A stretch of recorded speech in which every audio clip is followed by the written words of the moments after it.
Okay, I'm going to get started this morning by saying welcome. Nice to see you guys back. Good morning. Nice to see all of you guys. Sawadee krap to everyone.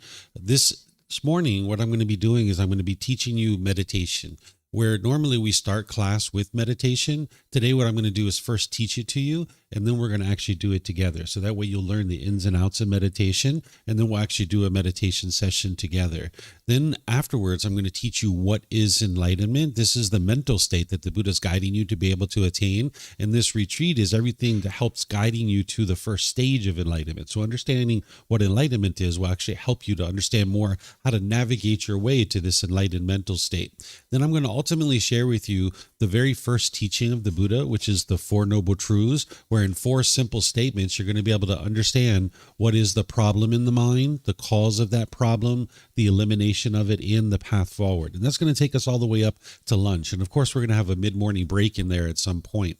And then, of course, we have our excursion planned for today. If you guys would like to go to the hot springs and spend some time at the hot springs, getting to know each other, relaxing, they have massages, they have food, they have the ability to soak your feet in some really hot water. You can even go into a hot water swimming pool if you would like to go into a hot spring swimming pool. They have little bungalows that you can get in order to do some individual soaks or group soaks and things like that.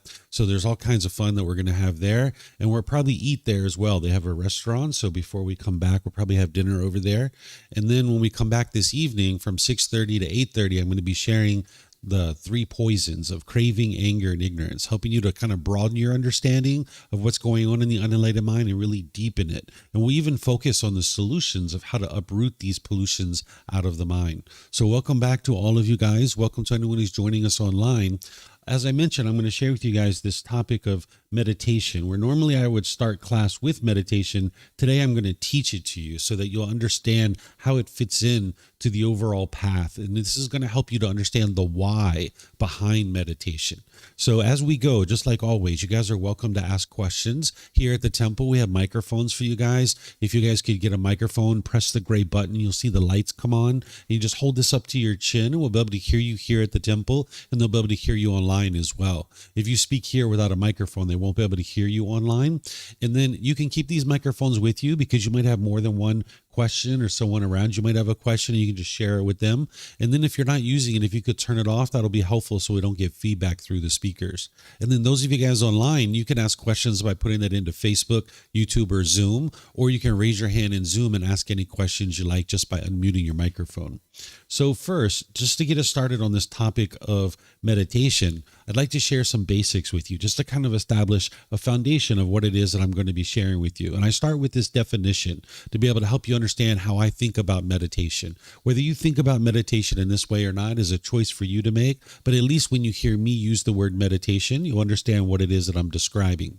That meditation is a technique to actively train the mind during dedicated, independent, purposeful training sessions to eliminate unwholesome qualities of the mind and or cultivate wholesome qualities in the mind. And this is done in the seated, lying, standing, or walking positions. So it's a dedicated, active, purposeful training session. You're eliminating certain unwholesome qualities and cultivating certain wholesome qualities in the mind. Oftentimes nowadays, people might say, oh, I'm going to go to the gym and meditate, or I'm going to go do some gardening and meditate, or I'm going to go walk the dog and meditate. Well, if people think about meditation in this way, and you hear me recommend 2 to 3 times of meditation per day, and you just go walk the dog 2 or 3 times a day, you're not going to get to enlightenment. So if someone thought they were getting to enlightenment that way, they would, be confused. So it's important to make sure you understand that those things may be things that you enjoy, and those may be things that you do, but you shouldn't consider them meditation, because meditation is a dedicated, active, purposeful training session. And you're going to be eliminating certain unwholesome qualities and cultivating certain wholesome qualities. I'm going to show you what those qualities are as I teach you the various meditations as part of the retreat. It's important to have a meditation teacher as part of your journey to enlightenment. As I was sharing yesterday, there's only one type of individual that would be able to get to enlightenment by themselves without the help of any teachers or any guides, and this would be an actual Buddha. Everyone else is going to need teachers and guides. A Buddha is very rare in the world. Sometimes you hear people tell you that everybody's a Buddha, or everybody has Buddha nature, or you can attain Buddhahood. This isn't what the Buddha actually taught. This is what people are saying nowadays, but that's not what the Buddha taught. The Buddha taught how rare it is for a Buddha to exist in the world. One of the first criterias of what make a Buddha is that they get to enlightenment by themselves without the help of any teachers or any guides. You're going to need help. You're going to need guidance in your journey to enlightenment. And it's important to have a meditation teacher. Whether you consider that person to be me or somebody else, that's a choice for you to make. If you'd like me to be your meditation teacher, of course, I will help you.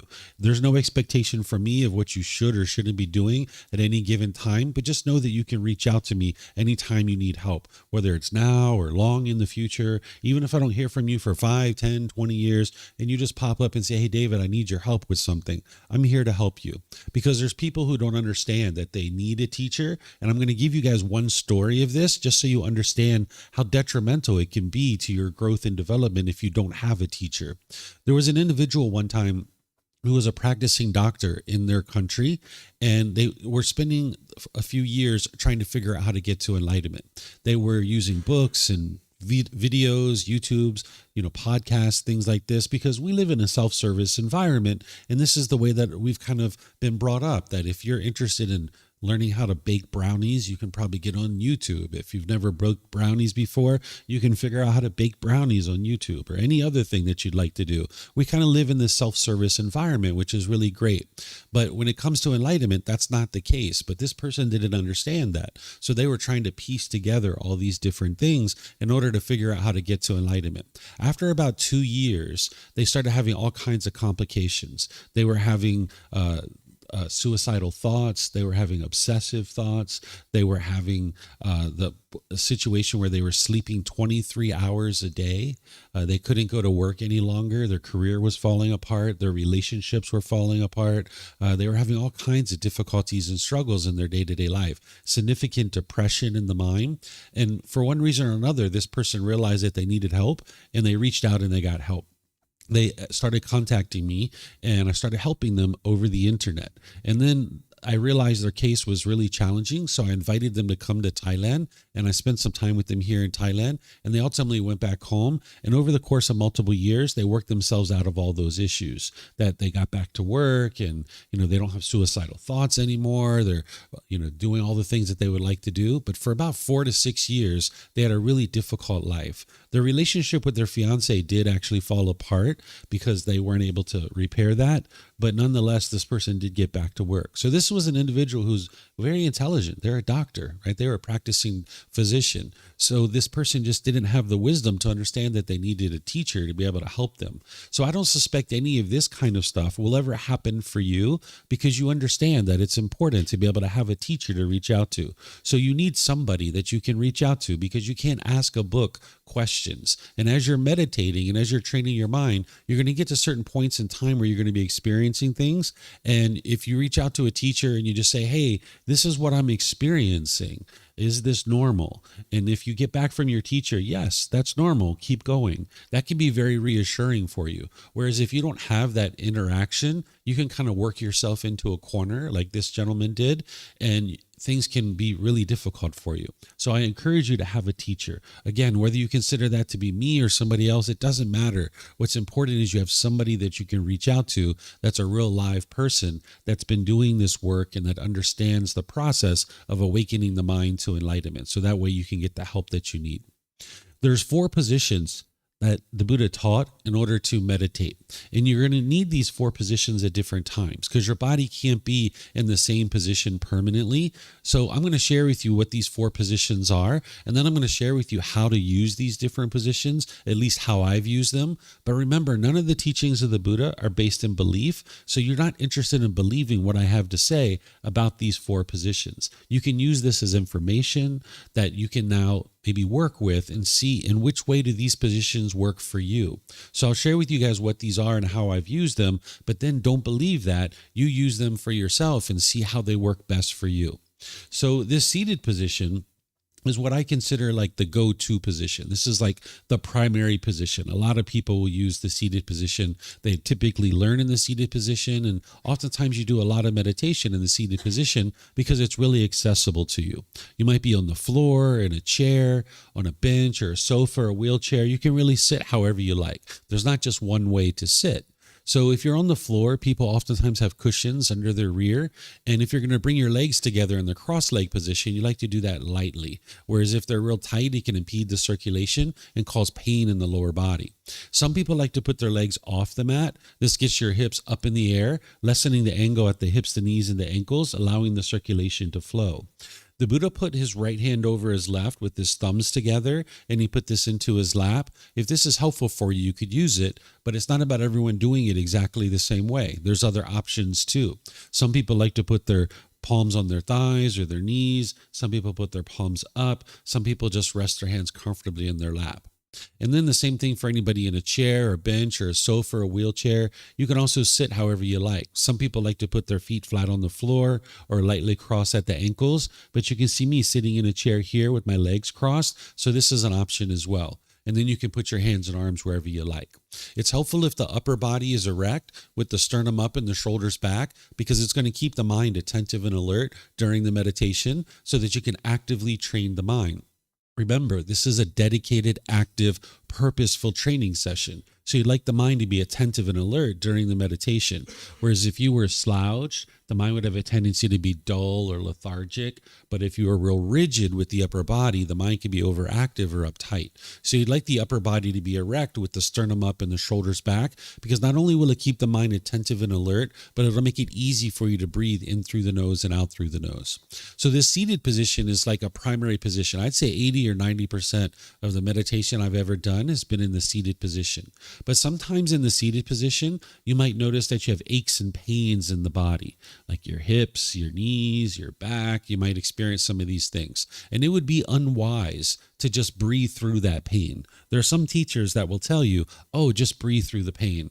The pains, you need to accept the pain. You need to welcome the pain. You need to make friends with the pain and things of this nature. Remember the story I shared yesterday about the life story of the Buddha. He was inflicting pain to the physical body at first because people were telling him that this is what would lead to enlightenment. And he realized that that's not what leads to enlightenment. Sometimes people still have that thought today, that they think that if you cause physical pain to the body and your mind can overcome that pain, that you're going to get to enlightenment. And this isn't actually true. And the Buddha taught us this as part of his life story. So if there's physical pain in the body, this is your body's way of saying, hey, something's wrong here.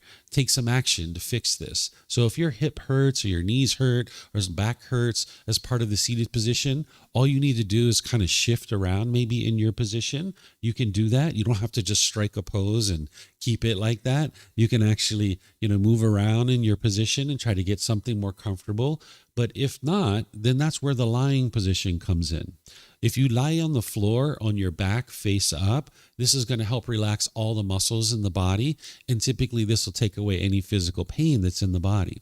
If you've done yoga, I think they refer to this as resting pose or corpse pose or shavasana. These are the different ways that they will refer to it, where you just lay on your back with your arms out to the side and your face is up. And this will help relax all the muscles in the body. And what you're going to be doing with the mind is exactly the same. It's just that the body's in a different position. But in the seated and lying position, sometimes you have a tendency to fall asleep.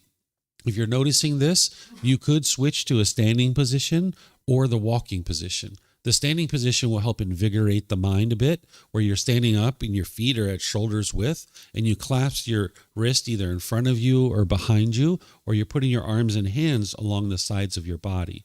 So in the standing position, this will kind of help keep the mind more invigorated. And I've also used the standing position in other places too. Like say I'm waiting for a bus and I know this bus is only going to be here in maybe 5, 10, 20 minutes and there's nowhere to sit down. I might just stand there and do a little meditation. I might not consider it one of my 2 or 3 meditations, but it's like a little touch up. 5 minutes here, 10 minutes there. Or I've also used it like if I'm in a line at a government office and maybe this line only moves every 10 minutes or every 15 minutes, I might do a little touch up meditation while I'm standing there. So you could use it for that that as well. Where walking position comes in is, again, if you're noticing you're falling asleep, you could do some walking position. Or if you're noticing your mind is overactive and the last thing you're thinking about is sitting down and being still somewhere, you just have that amped up feeling, you just got to go, go, go, go, go, go. Well, you'd like to calm the mind down, but sometimes being in a seated or lying position is just too much. The mind can't take it. So there's a walking position that I'm going to be teaching you guys as part of this retreat. So I won't teach it to you now, but there's a walking meditation that you can do that'll help to calm the mind down, but still give you some movement so that your mind can kind of get a little bit of what it wants. So do you guys have any questions on any of these basics here before I go into this deeper? Yes, sir. Yeah, if you could get a microphone. You guys might decide to just spread these out because I suspect you guys are going to have lots of questions throughout the retreat. Yeah, it's not on the slide here, but I noticed in your guidance, you always guide with closing the eyes. I've also had instructions in the past where you keep the eyes open. Do you have a perspective on that? Is that essential for you to close the eyes, or how do you? Yeah, the only two meditations that I do with the eyes open is the walking meditation, and then there's a meditation to eliminate sexual cravings where you're looking at an image, so you have your eyes open for that. With all these other meditations, I teach people to close the eyes because the way that you're going to experience discontentedness is because of craving, desire, attachment, which you guys are going to hear of today, but it's going to come through one of your doorways, and you're going to learn about that in this retreat too. It's called the doorways to discontentedness. It's the 6 sense bases: the eyes, ears, nose, tongue, the body, and the mind itself. These are the 6 doorways that you experience contact. And now the mind is experiencing contact with the outside world. And that's what triggers one of your cravings, desires, attachments. So by closing the eyes, you're actually shutting down one of the doorways, and it allows the mind to go inward and be more introspective as you're training your mind. So I've always found this to be best, to be able to close the eyes. And that's what worked for me. So that's why I teach it that way. Okay, so I don't see any other questions. All right, so now I'll move into this a bit deeper for you guys to talk about starting and conducting a meditation session.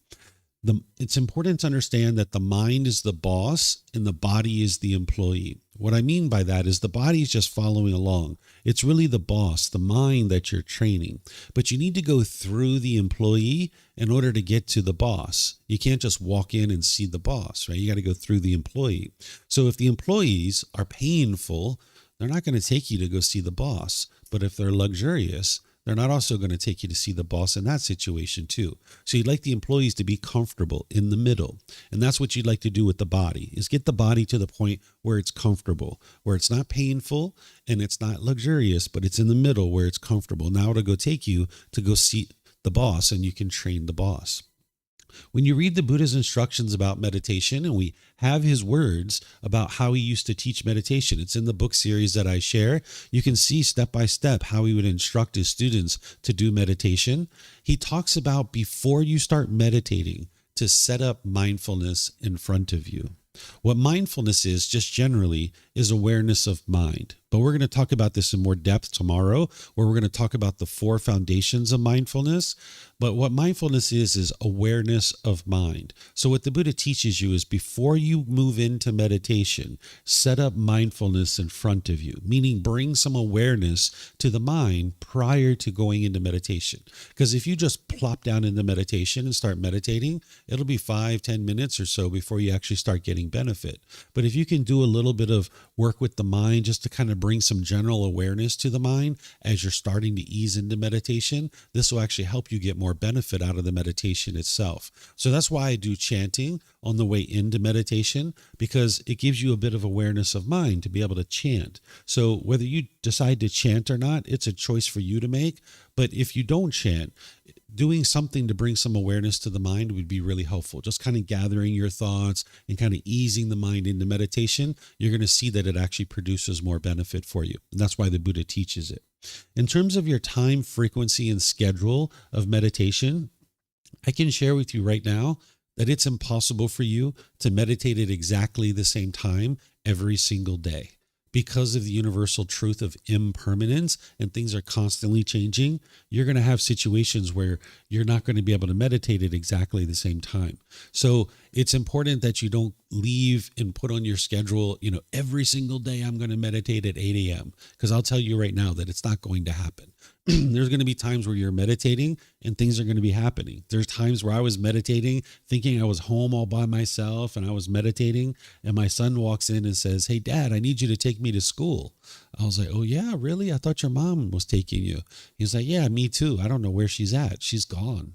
I was like, "All right, well, guess I'm taking you to school then," right? So I had to break away from my meditation and go take him to school. So there's going to be things like that come up in your life. You're not going to be able to meditate at exactly the same time. So what the Buddha did is he meditated 3 times a day: morning, midday, and evening. And these were like anchor points for him. He didn't have the ability to keep track of his time because they didn't have timepieces invented 2,500 years ago.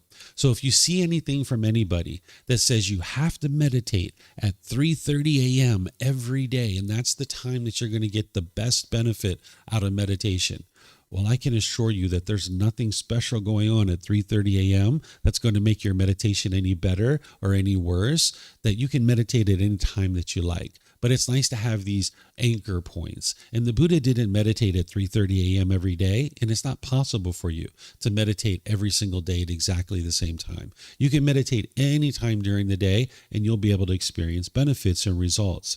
So if you have these anchor points of morning, midday, and evening, if you are doing 2 meditations a day, that's ideal, that you're gradually making your way to enlightenment. If you're doing just 1 meditation, you actually won't get to enlightenment with just 1 meditation. But if you are starting there and now your plan is to gradually expand that, then you'll be able to see that the mind's going to improve more and more and more. And if you can get to 3 per day, that's wonderful. You'll see a lot more improvement that way. But if you can just get 2, you'll be gradually making your way towards enlightenment. And you like to build up to a 30-minute session. Understand that this can take you 6 months, a year, even 2 years to build up to that type of frequency and duration. It can sound like a lot. Like if you're doing 2 meditations a day for 30 minutes, that's an hour. You might not feel like you have an hour in your day. So you're going to need to look at the things that you're currently doing and see if there's some things you can maybe scale back. If you're doing a lot of social media searching or scrolling, if you're doing a lot of YouTube videos, you can maybe cut that back a little bit and give yourself some more time to do something like meditation. So your time, frequency, and schedule, you would like to build up to 2 to 3 sessions per day for about 30 minutes. And I encourage you to not use an alarm during your meditations, because if you use an alarm, there's one of 2 things that are going to happen. You're going to be in meditation and you're going to be thinking, is it time yet? Is it time yet? Is it time yet? Is it time yet? Your mind's going to be kind of obsessively doing this. And that's what you're looking to eliminate, that longing, yearning, that craving. Or you're going to be deep in meditation, getting all kinds of benefit. Oh man, if I just didn't set the alarm, you could have got more benefit, right? So where you don't need an alarm, it's best to not set an alarm. That way you can just meditate, and then over time, you'll be able to kind of keep track of how long you've been meditating. The way you do this is you look at the time before you start and say it's 9 o'clock, and now you start meditating. And then when you're done, you look at the time again, and now it's 9:15. Okay, you've been meditating for 15 minutes and you kind of have an idea of what that's like. And now next time you just work on trying to expand that a little bit longer. So I would suggest you check in about once a week. Check in on your meditation session and see how long it's been. If you have a situation where you're on your way to work and you only have 20 minutes to meditate, sure, set an alarm, right? That is going to be helpful for you so that you're not late to work. But if you're maybe in the evenings or on the weekends, you don't need an alarm, it's best to not set one and just let the mind meditate. And then when you're done, you're done. So that's your time, frequency, and schedule of meditation. If you're noticing sleepiness during meditation, you kind of have 2 options here. I already gave you one, which is switch positions. You can switch to a standing or a walking position. But the other option, just get some sleep. Your mind's going to need that. If you're having difficulties with sleep, or maybe what you might notice is even if you've been sleeping now for 8 hours or so, when you start meditating, your mind's going to have more of a tendency to be interested to sleep. It's kind of like a dry sponge. It's kind of like, oh, finally, he's giving me what I need, or she's giving me what I need. Oh, this is great. I just want to go to sleep. So either during meditation or even during your day, for the first 3, 6 months, maybe 12 months, you might notice you're a bit more sleepy as you're starting to build up your meditation practice. This is because you kind of have to get over the hump where you're finally giving the mind what it's needed all this time, and it's starting to perform more optimally now, starting to perform better. So it's actually interested in sleeping because you're giving it a rest and relaxation. Because when you're actually meditating, you're training your mind not to crave. You're not longing, yearning, and chasing. So the mind's been chasing for so long that now when you're starting to knock that back, the mind might have a tendency to be interested to sleep. So you can either switch positions or you can just get some sleep. Take a nap, and then when you wake up, then you do your meditation then. You might notice physical sensations during your meditation. What I mean by this is like itching and scratching. If you're noticing this, if you can, it's best to just ignore it, continue to meditate, focus on the breath, and not actually itch or scratch. But if you're in meditation and you're just having this really strong urge, you're maybe 5 seconds, 8 seconds into it, and you're just like, oh, I just got to itch. Okay, go ahead and scratch. But now next time, try to make it a bit longer. Try to make it 10 or 12 or 15 seconds. And over time, you can gradually expand this where you're comfortable with that impermanence, that you understand that this body cannot be permanently comfortable. It's impossible for this body to be permanently comfortable. So you can go through that whole life cycle of the itch, and your mind can be unaffected by that. Then you might notice visual stimulation during your meditation. This is something that people sometimes experience, like white lights or green colors or purple colors. You might have certain images coming through your mind as you're meditating. Sometimes people contact me that haven't been learning with me, and they'll say, David, I got the color green in my meditation. What does that mean? Does that mean I'm going to get rich and wealthy? Or one time I had someone like, David, I saw the color purple during my meditation. Does that mean my boyfriend's going to come back to me? What does that mean? Right? You get all these different things. Sometimes people think that they're a special person just because they're seeing all these colors during their meditation. The conceit kicks in and they think it's only them that is experiencing this.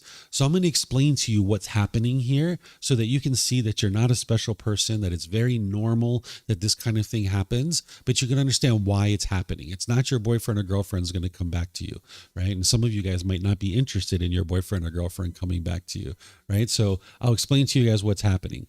So when you are meditating, you're training the mind, which is non-physical, it's non-tangible. Then there's the brain, which is the physical organ. These are two separate things. They're not the same thing, but there's a connection between these two things. So as you're cleaning up the mind and you're training the mind, there's an effect to the brain. The physical structures of the brain are actually changing. Where sight is occurring is actually inside the brain. The eye itself is just pulling in light, and the sight is occurring inside the brain. So that's why when your eyes are closed, you can actually still see things, right? Because the sight is occurring inside the brain. So when the physical structures of the brain are changing, this is where you see white, purple, green, different colors like this, because the physical structures of the brain are changing. You might even hear this occurring. I actually heard this as I was meditating at different times. I used to walk around with a lot of pressure in the skull. I used to get migraine headaches 3 to 5 times a week. I would sometimes even vomit. The migraine headaches were so bad. But when I was meditating, I could hear it. It was like, and I could feel the pressure releasing out of the skull as the brain was changing.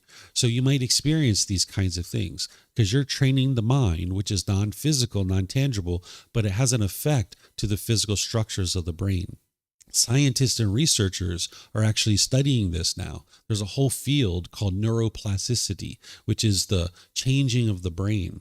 And they're actually studying people who meditate, long-term meditators, and they're seeing the physical structures of the brain actually are changing for the positive for the benefit of the individual. And once there's enough change to the physical structures of the brain never changes back to the way it was before. So there's a lot of research going on about these kinds of things today. So that's what those visual stimulation is that it's just the brain physically changing. If you are currently meditating with external stimulus, I would encourage you to eliminate these things. What I mean by this is like if you have a favorite candle and you meditate with that, or if there's music that you meditate with, or a phone app, or incense, or things like this. If you're currently meditating with these kinds of things, like beads and things like this, that's what's got you to where you are today. But what I would encourage you to do is strip all this stuff away and get to the point where you only are meditating with 3 things. And you're going to have these 3 things with you at all times. All you need to meditate is the body, the mind, and the breath. Those are the only 3 things that you actually need to meditate. All these other things, the mind can hold on to it and be attached to it and cling to it, and then you can be discontent when you don't have them. So say, for example, you're out in a park and you're just walking through the park and, the sun is shining, the wind is blowing, the birds are chirping. It's like, wow, this is such a beautiful place. I'd really like to sit down and meditate. Oh, I don't have my favorite candle with me. I can't meditate. Oh, well, right? Or maybe you're like in a mountain tour of Chiang Mai, you're trekking in the mountains. Maybe you're 3 days away from civilization and you're in the remote jungle of Chiang Mai. And you're like, wow, this would be really great to sit down and meditate here. Oh, my phone app doesn't work. Man, I can't meditate, right? So if your mind is attached to any of these things, then you can't meditate in all situations. You would like to get to the point where you can meditate anywhere, anytime. And if your mind's attached to any of these types of things, then you're not going to have that type of practice for yourself. So you'd like to build up a practice where you can meditate anywhere, anytime. And to do that, all you need to be able to have in order to meditate is the body, the mind, and the breath. And you'll have all 3 of those things with you for this entire life. So if you're currently meditating with these things now, I encourage you to strip those away. And the way that I would suggest for you to do that is little by little. Because the mind in the unenlightened state doesn't like big drastic changes. So if you tried to go cold turkey on things, the mind typically doesn't like it. So what I would encourage you to do is 1 session with the music, for example, or the beads or phone app or whatever it is, and 1 session without it. 1 session with it, 1 session without it. Do that for a week or so. And then do 1 session with it, 2 or 3 without. 1 session with it, 2 or 3 without. This is letting the mind gradually adjust to these changes. And then eventually maybe do 1 session with it, 3, 4, 5, 6 without, right? And then over time, you're gradually moving away from this object that the mind is holding on to. So you can do this with anything that you're currently have in your life that is unwholesome and you're looking to get away from. You can do the same thing. So say, for example, if I was smoking cigarettes and I was smoking 20 cigarettes a day, I would actually go down to 18 for a week or 2. And then after the body and the minds got acclimated to that, I would go down to maybe 15 and do that for a week or 2, and then go down to 12, right? And you can see the idea here is you just gradually ease the mind and the body away from this thing. You can do the same thing with wholesome qualities. If you're trying to bring something wholesome up into your life, you can do it gradually, slowly but surely. Let's just say you were interested in moving to a plant-based food supply. You could do that gradually, slowly but surely, just kind of 1 day here or there, 1 meal here or there, because you're going to need to find new suppliers for food, new restaurants, new recipes, and things like this. So you just do it gradually, and then it's a more sustainable change in your life, rather than this kind of cold turkey and kind of snapping your fingers and instantly doing things. You can gradually decrease the unwholesome things and gradually increase the wholesome things. And this is going to be a more sustainable change for you. So this is starting and conducting a meditation session. Any questions here on this? Yep. Someone grabbed your mic. Go ahead. Your mic's impermanent. Beat you to it. Quick question, just on sleepiness and meditation and meditation for sleep or associated with sleep problems. I know I have a hard time sleeping. Meditating, sort of, I'm just going to meditate until I fall asleep. That's probably a bad idea. Because, or if you wake up and you can't fall asleep, I'm just going to wake up meditate, and then try to go back to sleep. Yeah. Get out of the bed, sit, meditate, and go back to bed or something. Sleep problems and meditation. If you have 2 or 3 sessions per day for 30 minutes that I'm talking about building up to, and then now you're doing those as anchor points in your day, right? Morning, midday, or evening. Well, then if you are having trouble falling asleep, you can actually do a little bit of focusing on the breath. It's not one of your 2 or 3 meditations, but you're using the benefits of that meditation to be able to train your mind to let go. Because normally when someone's having difficulty sleeping, their mind is kind of ruminating and thinking about so many thoughts, right? So if you've been meditating regularly, now when you're having difficulty sleeping, you just focus on the breath and it'll cut off those thoughts and it'll allow your mind to fall asleep. But you just don't consider it one of your 2 or 3 sessions. Mm-hmm.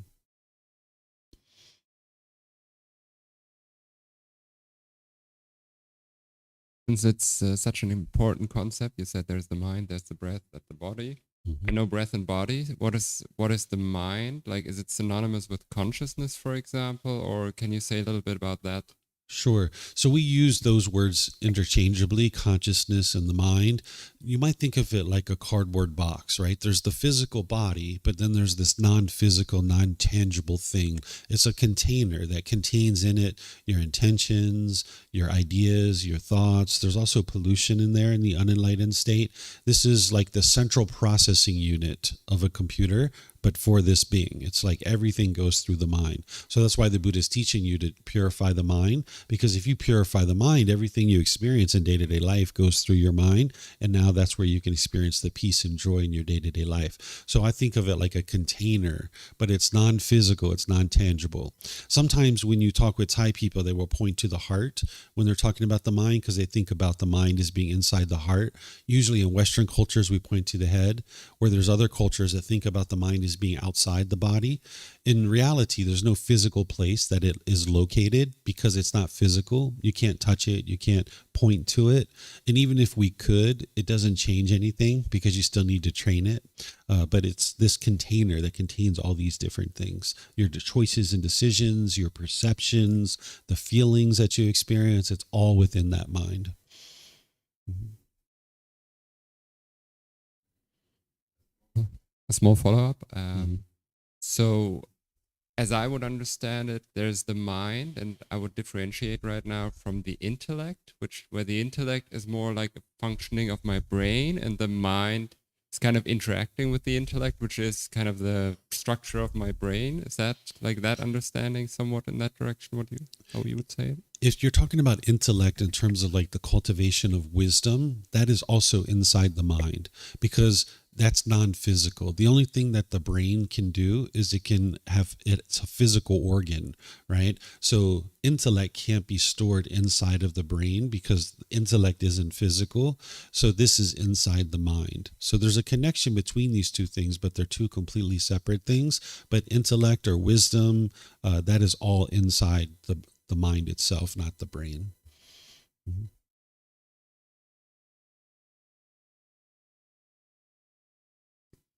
Teacher, can you hear me? Yes. So my question, I think I brought this up earlier. Lately, I haven't been able to find comfort because I'm traveling. I don't have my favorite cushion, right? Which I didn't realize I was so attached to until I don't have it. So now that I'm sitting in meditation, I'm okay for about halfway through. And then I start noticing the body collapse a little. The hips start to get uncomfortable. And is that coming from my mind where I'm losing track of the breath and then it's sort of affecting the way my body's sitting, or is it just physical and just try to adjust, move, and You'll need to look at that. I can't really say just based on the things that you're sharing. So it could be a combination of both. It could be one or the other, but either way, you should be able to get to the point where this body is comfortable. So you need to look, is it physical discomfort or is it mental discomfort? And then that'll be able to help you delineate that. It's probably a little of both. Okay. Yeah. Because I'll start to notice maybe my mind wanders, and then I'll start to focus on sort of the discomfort in the body. And then once I bring it back to just the breath, I do notice that it will kind of fade, but Mhm. it's just coming and going. And I've noticed it than at home. And I think it's because of I'm missing my cushion. This is perfect. This is great for you. So that's why Yeah. you would like to train that you only need the body, the mind, and the breath. Yeah. So that way, when you're away from these things, maybe you use it at home and that works really great, but you can train your mind to do without it as well. So this is perfect. So yeah, you just keep working on that kind of thing, and being in an environment where you don't have it, it provides the opportunity for you to train the mind to now be just as comfortable without it as you are with it. And that's what will help your mind to let go of any attachment that it has to that. Okay. Thank you. Mm-hmm. Picking up on Kristen's point about mind wandering, I find that to be a big challenge. So I've heard techniques like focusing on the breath, but is it like, what should we be thinking about during meditation? Because it's really hard to be completely blank. Like, should we? I'm just giving examples. Think about like nature or like colors or. Yeah, and then how to just kind of bring it back. Is it just focusing on the breath or other techniques? Okay, so you're going to hear me say in a moment that the goal of meditation isn't to eliminate your thoughts. Oftentimes people think because of the guidance where when we say when the mind moves off the breath, to cut that off and let it go and come back to the breath, they think that something wrong has happened, the fact that their mind moved off their breath. That's not actually true. Even when you're enlightened, you will have thoughts during your meditation. The difference is that in the unenlightened state, you'll have a bombardment of thoughts, or you'll have a thought and you'll indulge in it for a period of time. You'll follow it, you'll look at it, you'll be 2 or 3 minutes down the road, and then you'll be like, oh yeah, that's right, I'm meditating. And then you'll bring your mind back to the breath. An enlightened being still has thoughts during their meditation, but there's quietness and stillness between their thoughts. So the goal isn't to eliminate your thoughts. Your mind will move off the breath, but you'd like to notice it sooner and sooner and cut it off and let it go easier and easier. So if you're noticing a bombardment of thoughts or that you're indulging in a thought and you're following it for several minutes, that's what you're looking to reduce. You're trying to notice the thought sooner and sooner and cut it off and let it go easier and easier. The real power in this breathing mindfulness meditation is the fact that you're training your mind to let go, because that's what's causing the discontentedness is the mind's holding on and craving permanence. So you're looking to train your mind to let go. So every time that the mind moves off the breath, just let go. There's nothing you need to do in order to try to eliminate your thoughts, because that's not the actual goal. The goal is to notice them sooner and sooner and then let them go easier and easier. Make sense? Yeah. I think it'll take practice. When you learn the Four Noble Truths today, you'll be able to understand that craving, desire, attachment, the mind's holding on and clinging, and your mind doesn't know how to let go. So that's why training the mind to let go is so important. Mm-hmm.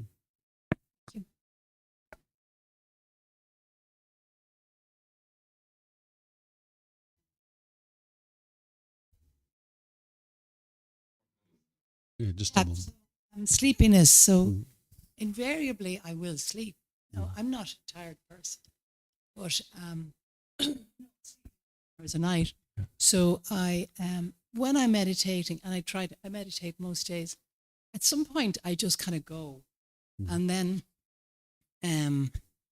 yeah, and I do sort of think, oh wow, I'm having the colors, and wow, I must be divine, what energy and purple and yellows. I think, wow, this is great.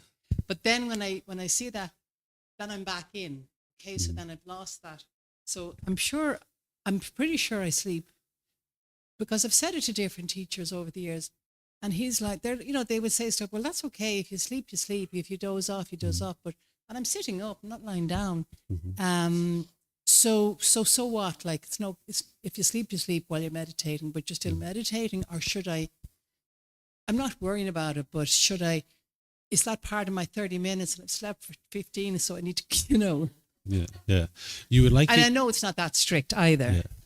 You would like it to be this dedicated, active, purposeful training session, and you're eliminating unwholesome qualities and cultivating wholesome qualities. So if the mind is regularly falling asleep during meditation, then the mind needs more sleep, and look at another time of your day to meditate so that you can actively train it. The way that you can think about this is it's like going to the gym.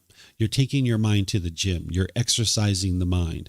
And when you go to the gym, if you're lifting weights and you just fall asleep, this wouldn't be wise, because now the weights can come down and, crush the body, and you're not getting your workout in and things like this. So you'd like to be dedicated and active during your meditation. So if you're noticing you're regularly falling asleep, look for a different time in your day to be able to meditate, so that way you can make sure that the mind's active and attentive during your meditation. But or is it not that I am just completely rested in that moment? Like, are you, when you meditate, are we consciously breathing the whole time? Mm-hmm. Can we be not consciously aware that we're meditating? You would like to be consciously you would aware. like to be attentive and alert in the mind. Yeah. You're not interested in falling asleep. But if you So what about that state of like the nothingness that, we're supposed to, is that not restful? But is that sleep? It is what restful. Like when you just have it might only be very briefly, when you kind of you're gone, and then the minute you say, whoa, this is nice, or, this is nothing, I'm not thinking about anything. And then you the minute you're conscious of that, you're back again. And then your thoughts are back again. Yeah. So I don't know if that's what I'm experiencing, or am I actually sleeping sitting up? You can have quietness and stillness between your thoughts, where there aren't thoughts during that period of time, but then eventually there's going to be a thought. And this lasts for about 30 seconds to a minute, where in between your thoughts, you can have stillness and quietness. But that's not sleeping. It's just that the mind is completely still and quieted during that period of time. Mm-hmm. Yep. So it's a dedicated, active, purposeful training session. You're not interested in sleeping. And if you do fall asleep during meditation, because it does happen, then okay, you fell asleep during meditation. And then when you wake up, then you actually do some meditation after that. Mm-hmm. Okay, David, about external stimulus. Mm-hmm. I meditate usually when I meditate, if I meditate, trying to increase it, but it's more difficult. I mean, I both enjoy it, and it's sort of hard. I'm very hyperactive, but sometimes I have these, guided meditations like loving kindness, appreciative joy, gratitude, forgiveness, sort of these half-hour, 20-minute meditations guided. Mm-hmm. When I do it, I feel like it's much easier, but I'm almost copping out. I even feel that I'm cheating a little bit if it's a guided meditation, because it's so much easier. Yeah, these guided meditations, your mind isn't able to do what it ultimately needs to do, which is let go, because you're listening to a person's voice, so it's still holding on to something. And that's why the mind is kind of tricked into thinking that it's better, because there's not as many random thoughts, but it's not allowing your mind to potentially go away.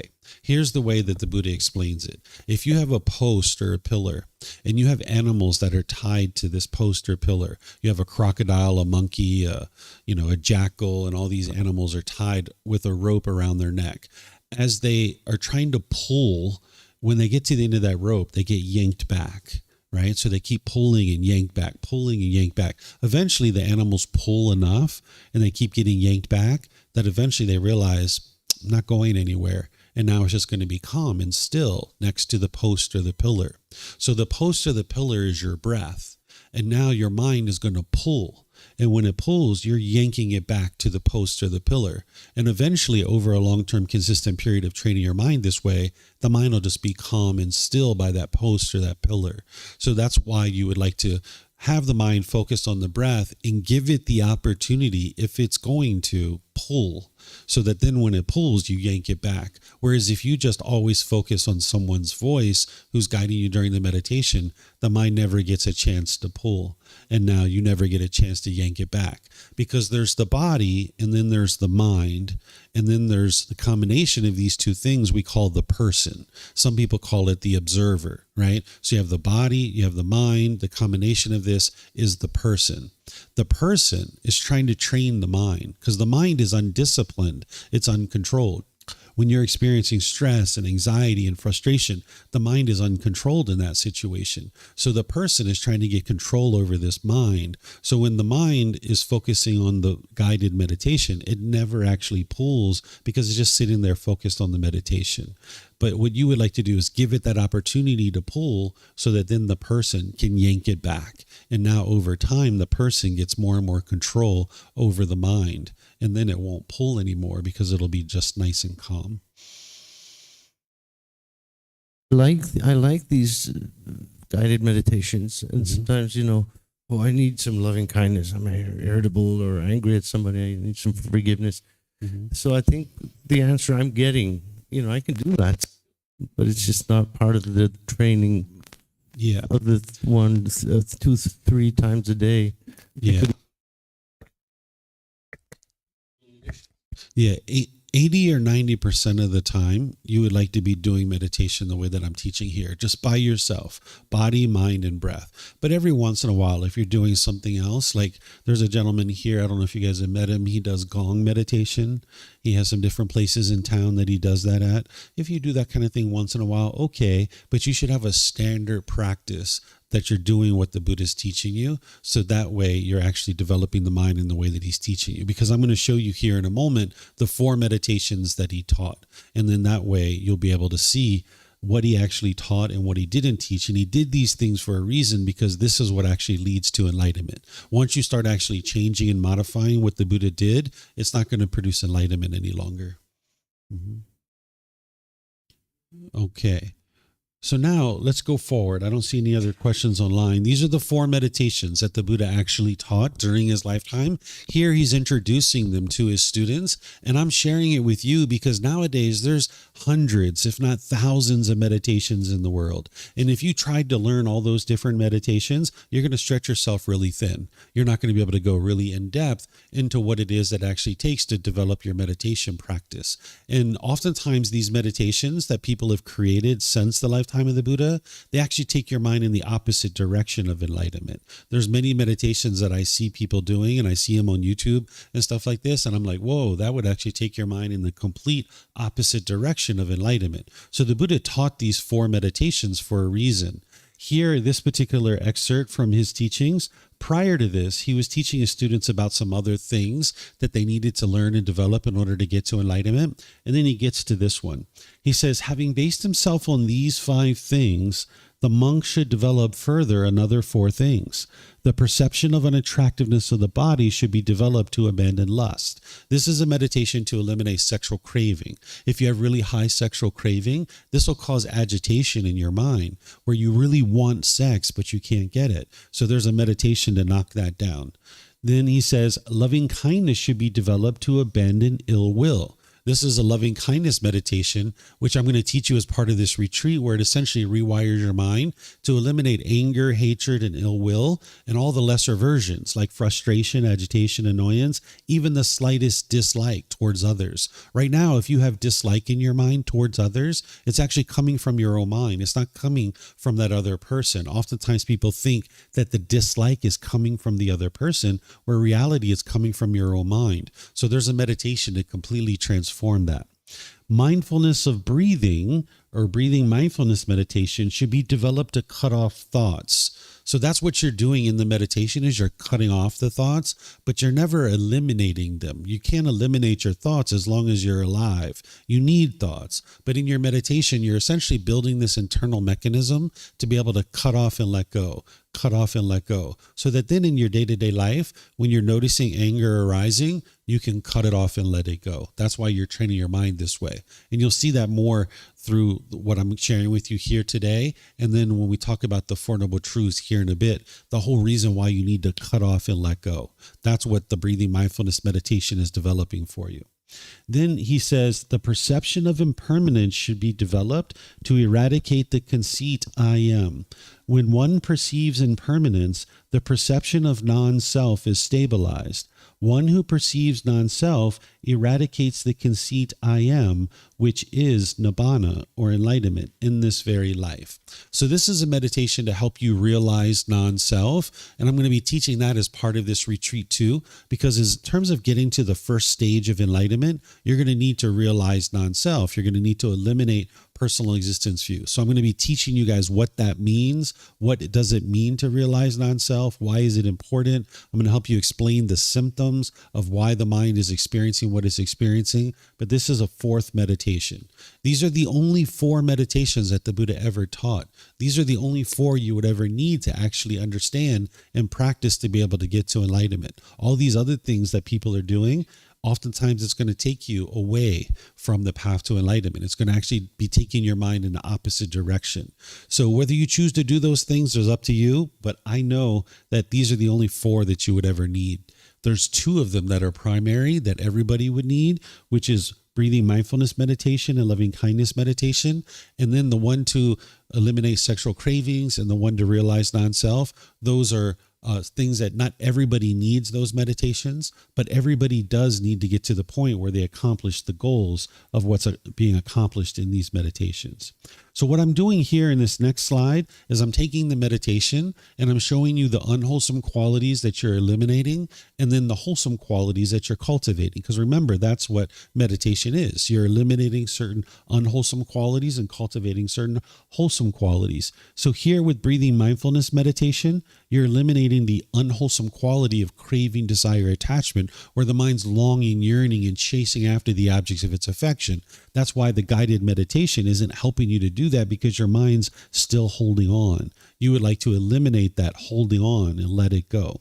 And then you're cultivating the wholesome quality of mindfulness or awareness of mind and concentration, where you can be focused and have concentration. Because in your day-to-day life, you're going to need to bring forth your wisdom, and you need that focus and concentration. So this is the why behind meditation. This is why you're doing it, to cultivate these wholesome qualities and to eliminate these unwholesome qualities. So I'm going to explain each of these as we get to that point in the retreat. Today, we're just focusing on breathing mindfulness meditation. So I'm teaching you that today. Here's some more words of the Buddha on meditation. He says, a pot without a stand is easy to tip over. A pot without a stand is easy to tip over. The pot is the mind. The stand is the meditation practice. A mind without a meditation practice is easy to become discontent. Easy for you to become angry and frustrated. But what you're doing is you're making that stand wider and wider by meditating and developing your practice. You're making that stand wider and wider, so it's harder and harder for the pot to tip over. This next one from the Buddha, he's explaining the purpose and the priority of breathing mindfulness meditation. He says, monks, there is one thing that when developed and cultivated leads exclusively to liberation, to freedom from strong feelings, to elimination, to peace, to direct knowledge or experience, to enlightenment, to nibbana. What is that one thing? Mindfulness of breathing, breathing mindfulness meditation. This is that one thing that when developed and cultivated leads exclusively to liberation, to freedom from strong feelings, to elimination, to peace, to direct knowledge, experience, to enlightenment, to nibbana. So he's saying there's one purpose for this meditation. That is to get you to enlightenment. It's kind of like your car. It has one purpose, which is transportation, right? He's not saying you only need one thing in order to get to enlightenment, because otherwise you would have just taught meditation and that's it. But we have 45 volumes of books that are this thick that's explaining his teachings. So he's not saying you only need one thing to get to enlightenment. He's just saying there's one purpose, there's one goal for this meditation, and that is to get you to enlightenment. So if you're doing this meditation, your goal is to be able to make your way to enlightenment. It's kind of like your car. It has one purpose, which is transportation. But you need other things in your life to be able to sustain your life. You need food, clothing, shelter, medical care. You need all these kinds of things. So So this meditation has just one purpose, and that is to get you to the peace and the joy that is enlightenment. So in terms of the way that you do this meditation is you focus on the breath, and anytime the mind moves off the breath, you cut that off and let it go and come back to the breath. You're focusing on the sound coming into the nose, or you're focusing on the sensation of air that's moving over the skin into the nose. That's the post or the pillar. And then anytime the mind pulls, you yank it back, and you yank it back, and you yank it back. So you're cutting off the thoughts, building this internal mechanism to cut off and let go. So in meditation, you're cutting off anything and everything that's coming up. You're cutting off everything and anything, whether it's wholesome or whether it's unwholesome. In meditation, you're cutting off everything and anything. But in your day-to-day life, you're only cutting off the unwholesome thoughts. So in day-to-day life, if you're thinking like, hey, I'd like to call my mom and check in on her, maybe invite her out to lunch. You don't need to cut that off. There's nothing unwholesome there. That's a practice of generosity, loving kindness, and compassion. That's a wholesome quality, right? If you'd like to go forward with that, go forward with that. But if you're thinking about punching your boss in the face, cut that off, right? It's going to produce unwholesome results for you. So you're training in one way, and then you're practicing in a different way. It's just like a professional athlete. Like if I was a pole vaulter, I would go into the gym and do weight training, cardiovascular training, agility training. My training is going to look very different than my sport when I go do my sport, right? So this is the same kind of thing. It's like you're exercising the mind, and you're going in and you're doing 30 minutes targeted workout, and then you're getting out into your day. You're not going to have the ability to sit around for 8 hours, 10 hours, 12 hours a day meditating. That's why I don't do that as part of these retreats, because that's not sustainable. That's not something that you could actually do. As a household practitioner, you can't sit around that long and meditate. And if you're meditating the way the Buddha taught you, you don't actually need to meditate that long. 30 minutes is really all that you need, because you could go to the gym and you could look at the TV, you could send some text messages, you could talk to your friends, you could look around, you could be there for 6 or 8 hours, but it doesn't mean you got a better workout, right? You can also go into the gym, you can work out for 30 minutes, get your targeted workout in, and leave. And now you've got the whole rest of your day to be able to do whatever it is that you'd like to do. So that's what meditation is you go in, you get your targeted workout, you exercise the mind, and then you go out into your day and you use those qualities that you've been building in your day-to-day life. And you'll see how this comes together when I teach you the Eightfold Path. You'll see how it all fits together on a day-to-day basis. So any questions on how to practice meditation? Because we've already talked about this part down here, where I explained that the goal of your meditation is not to eliminate your thoughts. That's not the goal. It's to notice them sooner and sooner and cut them off and let them go easier and easier. Another question? Yeah.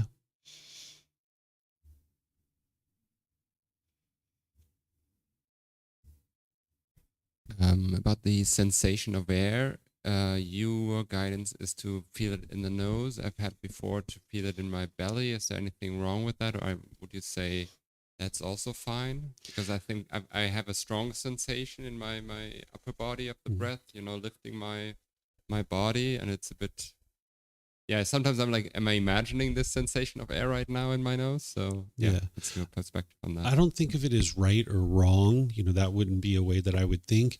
But what you're going to notice is if you focus on the sound, or if you focus on the sensation of air, having it right here, it just kind of helps you to go inward a lot more. So there's nothing that the Buddha teaches about focusing on the abdomen or the chest or anything like that. It's always about focusing on the breath itself, not the abdomen or the chest or anything like that. Mm-hmm. Okay. All right. So what I'm going to do then is I'm going to invite you guys to join for a meditation session. If you guys would like to do that as our morning, we'll actually start with our meditation. So I'm going to do some chanting to ease into the meditation. Then I'm going to provide you some guidance like I normally would during a breathing mindfulness meditation. There's going to be a period of time of quietness, and then we're going to finish with some more chanting. So if you'd like to join in, the chanting is over there on the cabinet. You're welcome to chant along. Just keep in mind that this isn't a rite, ritual, ceremony, worship, or prayer. The chanting during the lifetime of the Buddha was used as a learning tool or as a learning device. So today we use it as a way to ease the mind into meditation and get more benefit out of the meditation itself. So I'm going to do the chanting, and then I'll come back in with the guidance afterwards.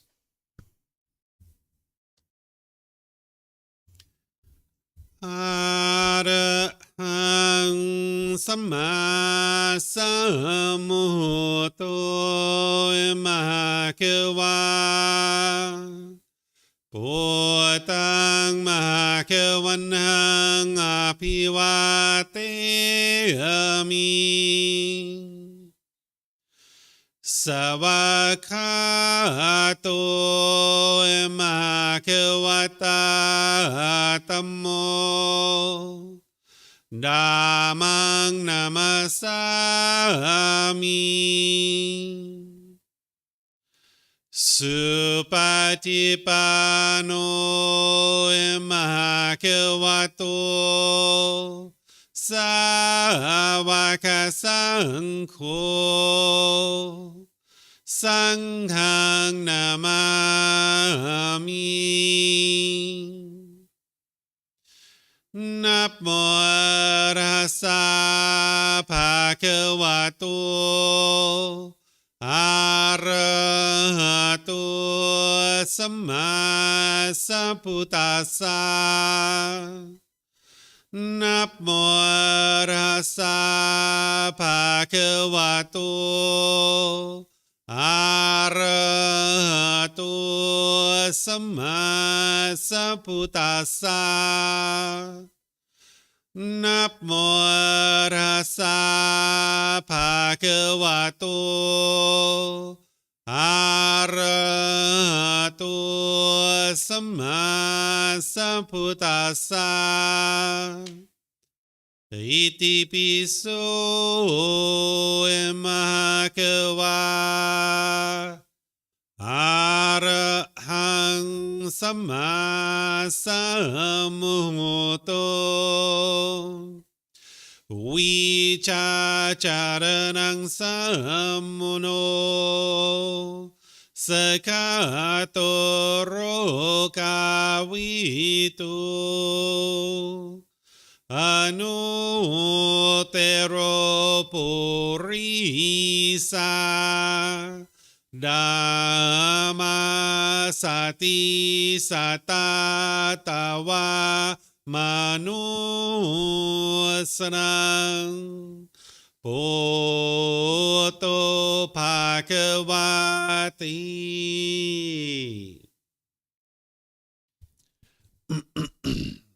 Okay, with the lower body and hands and arms comfortable, and the upper body erect. Just close the eyes and start breathing in through the nose and out through the nose. Here you're just looking to establish the breath, a nice, natural, steady, consistent breath. Not forced or controlled, just a gradual inhale through the nose, experiencing the full breath.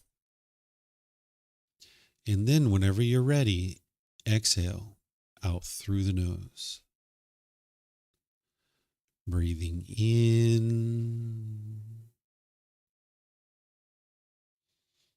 and out.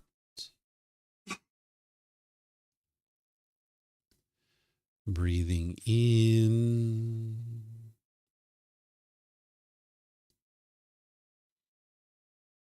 and out.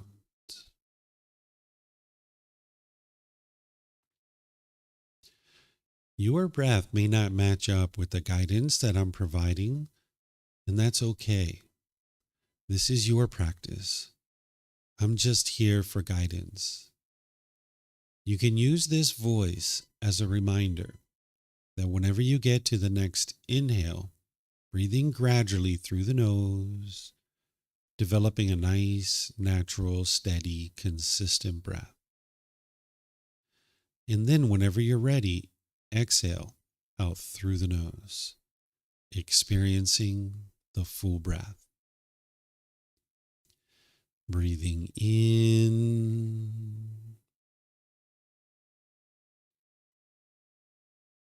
and out.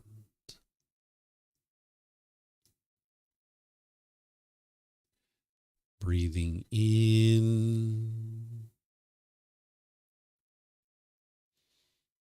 and out.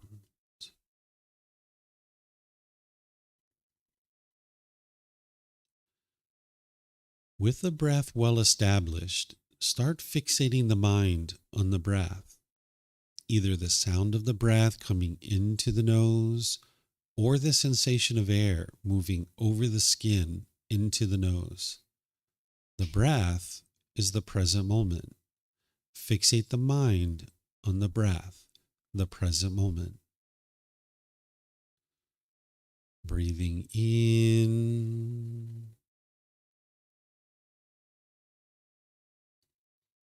and out.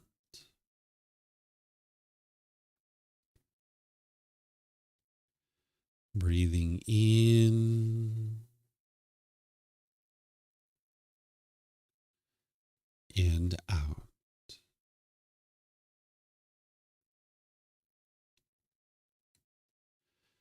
With the mind fixated on the breath, whenever you notice that it moves off the breath, cut that off, let it go, and come back to the breath, the present moment. No need to observe the thought, label it, judge it, analyze it, or even try to figure out where it's coming from. Whenever you notice that the mind is moved off the breath, cut that off, let it go, and come back to the breath, the present moment. Breathing in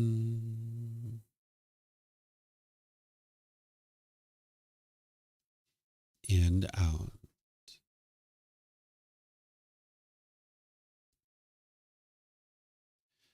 Breathing in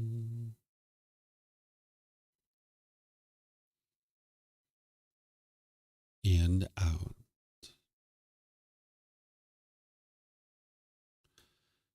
I'm going to be quiet now and let you do this work of focusing on the breath, cutting off and letting go anytime the mind moves off the breath. You have nowhere to go. There's nothing to do. No one needs you right now. This is your time to focus on the breath. Breathing in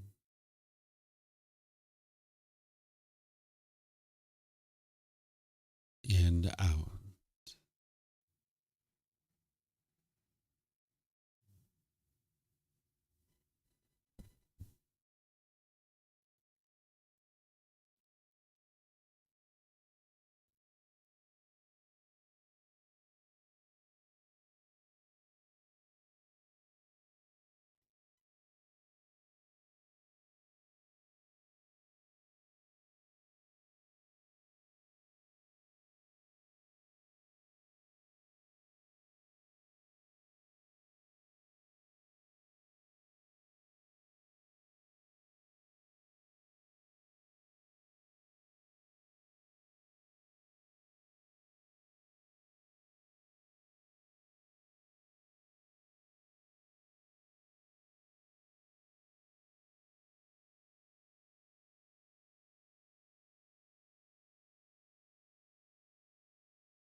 อะระหังสัมมาสัมพุทโธมะคะวะ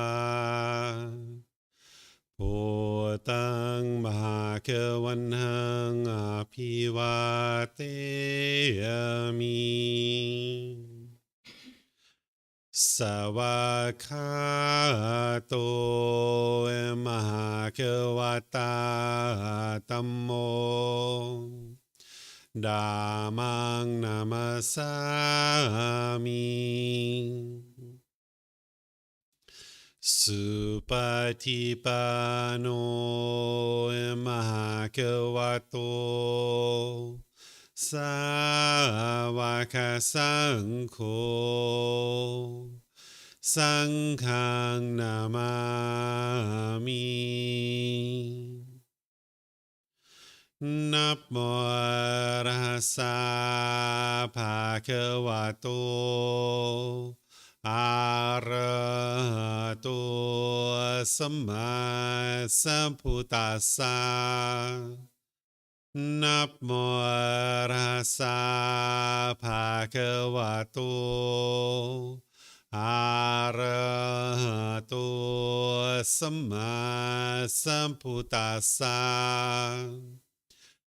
นะโมตัสสะภะคะวะโตอะระหะโตสัมมาสัมพุทธัสสะ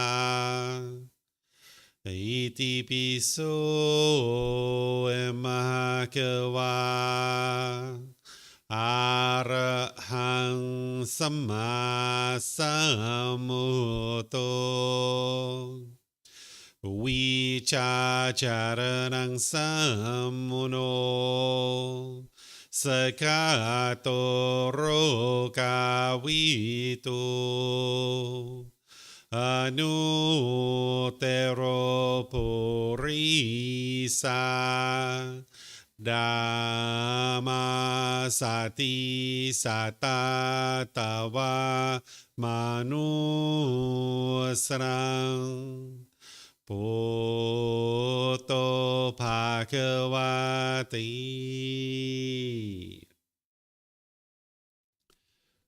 Okay, if you guys would like to slowly make your way out of meditation. So this is breathing mindfulness meditation. This is a meditation that you would usually spend a good 4 weeks building up your practice when you're first getting started on the path to enlightenment. Some people even build this up as much as 6 weeks or even 8 weeks, but you're gradually building this up at the beginning of your practice and the beginning of your journey to enlightenment. Tomorrow, I'm going to be teaching you loving kindness meditation, which is helping you to eliminate anger, hatred, or ill will. And you're usually bringing that in at the 4-week mark, 6-week mark, or 8-week mark. So as part of this retreat, I'm going to be teaching you everything that's needed in order to get to the first stage of enlightenment. But just because I'm teaching it doesn't mean that you should immediately start practicing it. You can learn it and be part of the retreat to be able to learn all of these things. But when you're implementing these various things in your day-to-day life, you're going to need to know where you're at in your journey to enlightenment and decide whether it's wise for you to implement a particular thing or not. Because if you don't have a breathing mindfulness meditation practice built up yet, you'd be wise to spend some time building that up, 4, 6, maybe 8 weeks. And even though you're going to learn loving kindness meditation tomorrow, then you'll have it available for you, 2 months from now or a month from now when you're ready to actually start bringing that into your practice. So you're going to need to know where you're at in your journey to enlightenment, because as you're learning this week, you're going to learn a whole lot of things that you may or may not even be ready for, but at least you'll have the things that you've learned in this particular course, and then you implement them at the different times as you're journeying forward. I'm going to end this talk with this last thing from the Buddha, and then I'll just open up to whatever questions you guys have. Is the Buddha shares here, meditate, monks, do not be complacent, lest you regret it later. This is my instruction to you. This is the only thing you're ever going to get from the Buddha, where he's kind of like, all right, go do something, right? He never tries to guilt, shame, or fear you into anything. He never tries to convince you of anything. He doesn't argue with you and try to force you or convince you to do anything. Instead, he's just like, hey, you would like to get to this peaceful and joyful mental state that I'm experiencing? Here's how to do it. And if you'd like to learn how to do that, here it is. And if you're not interested in learning how to do that, then okay. So all those with a sincere interest to learn and grow and develop on the path, this is what the Buddha did. So what he's saying is, hey, meditate. Don't be complacent, because you'll regret it later. And if your mind's complacent, it means that you're dull, you're lethargic, you're not motivated and dedicated, you're not determined and diligent to grow your practice. And you're going to regret it later when you're angry, when you're frustrated, when you're experiencing stress or anxiety or fears, things like this. You'll actually regret it later when you haven't been meditating. So if you're consistently meditating 2 or 3 times a day, you'll notice that your meditation practice will build up and the quality of your mind will build up. You gradually like to get to about 30 minutes per session. When I first started meditating, I could barely do a minute. My mind was so congested. It was like hitting a brick wall whenever I'd meditate. So you just start wherever you start. And if it's 1 minute, then that's where you start. That's where I started, just meditating 1 minute. That's all I could do. But then slowly but surely, I just gradually expanded that over time. I recommend that you don't ever give up on your meditation practice. There was a period of time where I went 3 years without meditating. I'd probably say that was some of the worst 3 years that I ever experienced in this life. But ultimately, I didn't give up. I got back into meditation. If you're meditating 2 times per day, like I recommend, 2 to 3 times per day, if you do the math, that's about 60 meditations a month. Well, if you get 52, 53, 54 meditations in, you're still making your way to enlightenment. Your enlightenment isn't going to be determined based on you missing meditation today. If you miss meditation today, it's going to happen sometimes, right? You're going to be like, oh man, I missed my meditation session. I didn't even realize that. Let me get right back into it. That's what you would like to do, right? That's what's going to determine whether you get to enlightenment or not. If you missed meditation today, that's not going to determine whether you get to enlightenment. What's going to determine whether you get to enlightenment is, what do you do next? Now that you've missed meditation, what do you do next? Do you let that be 1 week, 1 month, 1 year that you're not meditating? Okay, you're not going to get to enlightenment. But if you're like, I missed meditation, I need to get right back on that. Tonight, I need to make sure I get my meditation in. You'll make your way to enlightenment. So even though you're shooting for maybe 60 meditations a month, you get 52, 53, 54, you're still making your way to enlightenment. Don't worry about that. Don't put this pressure on yourself to be absolutely perfect, because some months you're probably going to get 60 meditations. Some months you'll probably get 65 or 68 or maybe 70. Some months you'll get 52 or 53 or 54. That's impermanence. Things are going to be changing like that. But just don't give up. If you miss meditation, figure out what to do next. Get right back into it. So any questions here on meditation, breathing mindfulness meditation? Nina? Does it work? Yeah. In the past, I very often heard about doing a body scan at the beginning of the meditation. Do you think that helps? Should you do that or not? Yeah, the Buddha never taught this. It's very popular that people are teaching this nowadays. I suspect what they're trying to do is develop what's called the 4 foundations of mindfulness. You'll learn about that tomorrow when we talk about the Eightfold Path and right mindfulness, but you'll never find anywhere in the original teachings of the Buddha where he teaches to scan the body and do the things that they're talking about. But from what I understand in those retreats is they're doing breathing mindfulness meditation for like the first 3 days. Then they start doing the body scanning, and then they ultimately end up with loving kindness meditation. So they're doing some of the things that the Buddha taught, but he just never taught this body scanning, because it's actually giving your mind something to actively be focusing on rather than the breath. It's actually focusing on all the different parts of the body. So I don't teach that because the Buddha never taught it. And what you'd like to do is get your practice back as close to what the Buddha did as possible, because he's the discoverer of the path to enlightenment. He's the declarer. He's the originator of the path to enlightenment. He didn't invent the path to enlightenment, but that's one of the ways you could think about it, that he essentially invented this path, right? And that's what you would like to be able to do, is get as close to what he did as possible. Once you start veering off of that, then it's not going to lead to your enlightenment. And he cautioned people in his teachings not to change his teachings, but because a lot of people aren't studying his teachings, people did change his teachings, either inadvertently or overtly changed his teachings. And whenever you change the teachings of a Buddha, it's like going off the path, and it's not going to lead to enlightenment. So I don't teach body scanning because it's not something the Buddha ever did.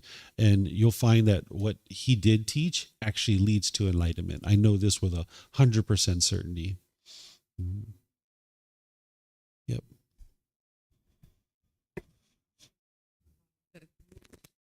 group meditation. For example, sometimes when I go to certain places and there were a group of people, so we're meditating together, and I would have a different feeling that compared to I would be meditating alone. Would it be that some energy exchange or something happen during the process? Because I have a lot of feeling.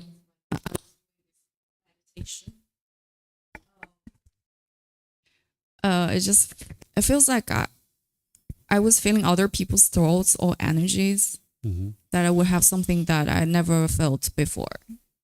Yeah, about 80 or 90% of the time, you'd like it to just be by yourself, body, mind, and breath, because otherwise your mind can not only get attached to things like music and incense and candles, but it can get attached to meditating with other people where you don't want to meditate on your own. You'd like to get to the point where you're independent, where your practice isn't dependent on other things. So there's no harm in meditating with other people, but there's nothing mystical or magical or anything special. There's no energy exchange or anything like that.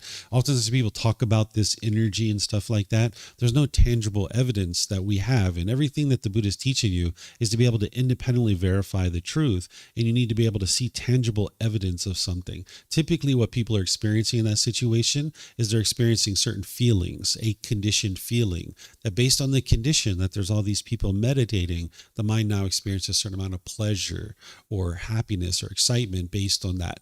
And it's not coming from any kind of exchange of energy.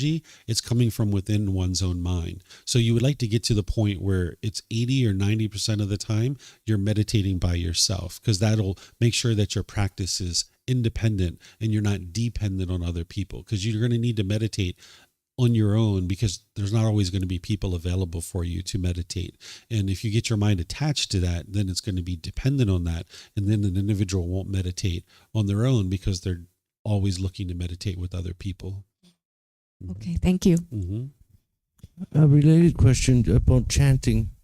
To me, it feels like a sort of a public thing you do with other people. Do you chant alone when you're at home meditating before your chant? I used to chant every time going into meditation, every time coming out. But once I started teaching so much, I decided to drop off my chanting in my personal practice because I was using my voice so much. It was starting to fade. That's why I actually started using the microphone. It wasn't live streaming, even though live streaming came right after that. I started using the microphone because my voice was getting strained by talking so much. But when I was just training my mind and I wasn't actually teaching, I used to do chanting all the time on the way in, on the way out. But now I very rarely do it on my own. I only do it with you guys. But I know that it was so beneficial for me to do it on my own. That's why I teach it, because it's going to be beneficial for you too. But at this point, I really don't need chanting because right away, my mind is aware as soon as I go into meditation. But for you guys, it would be really helpful for you to use the chanting to build that awareness. The chants and actually do them. Yeah.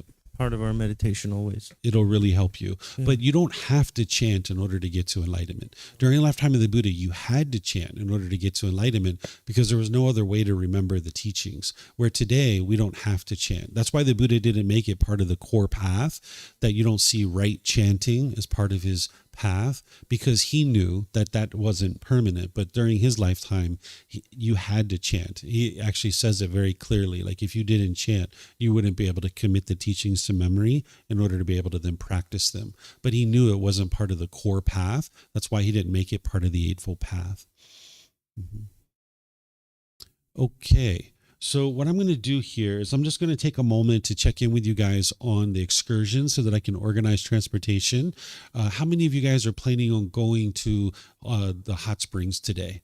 So 1, 2, 3, 4, 5, 6, 7, 8, and then I'm 9, and we'll check with the person in the bathroom. Okay. Eau Claire too, that's 10, and then we'll check with the person in the bathroom. Okay, so it looks like we need one van. So the way it's going to work is I'm getting this van. They're going to charge us 2,000 baht to pick us up here and then take us to Hua Tung Tao. They're going to, or not Hua Tung Tao, Sankapang. And they're going to wait for us and they're going to bring us back as well. And then if everybody just kind of splits the cost, it sounds like it'll be around 200 baht for the transportation. And then there's some fees to get into the park as well. I think it's like 100 baht to get in and stuff like that. But I'll give you more details when we break for lunch of how we're going to actually do all of that. But I was just interested to get an idea of how many people are going so that I could make sure I had enough transportation.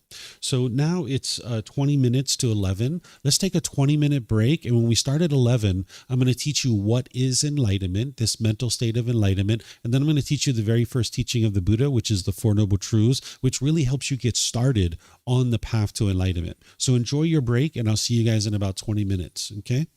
All right. Thank you so much.